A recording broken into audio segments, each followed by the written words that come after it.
Risk में बरकत का मतलब है अपने रिस्क में इजाफा, सुकून और अल्लाह की तरफ से खुशी और कनात का हासिल होना, चाहे वो थोड़ा हो या ज़्यादा। कुरान और सुन्नत में कुछ ऐसे असूल बताए गए हैं जिन पर अमल करने से अल्लाह रिस्क में बरकत अता फरमाता है। यहाँ कुछ ज़रूरी असूल बताए जा रहे हैं। रिस्क में बरकत के उसूल। 1. तकवा इख्तियार करना, फियर ऑफ अल्लाह। अल्लाह कुरान में फरमाता है, और जो अल्लाह से डरेगा अल्लाह उसके लिए निकालने का रास्ता बना देगा और उसे ऐसे जहां से रिस्क देगा जहां से उसने गुमान भी ना किया हो। सूरह तलाक 2:23। 2. नमाज की पाबंदी।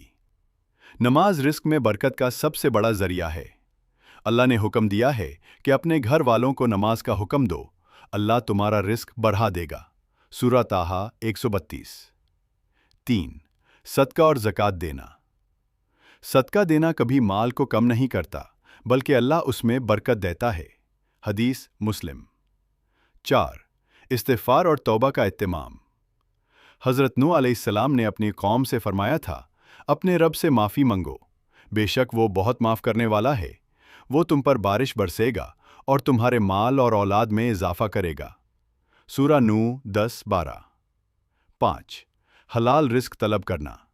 हराम रिस्क कभी बरकत नहीं लाता, हलाल तरीकों से कमाने में ही असली बरकत है। 6. सिला रहमी, रिश्तेदारों से अच्छा सलूक।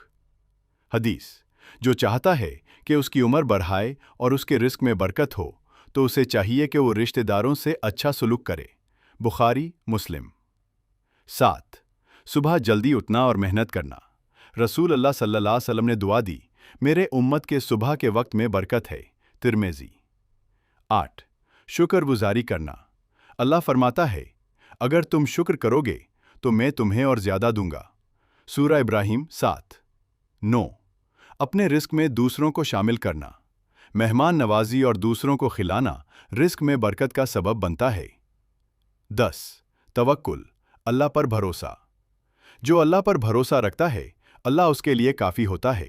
सूरह तलाक 3।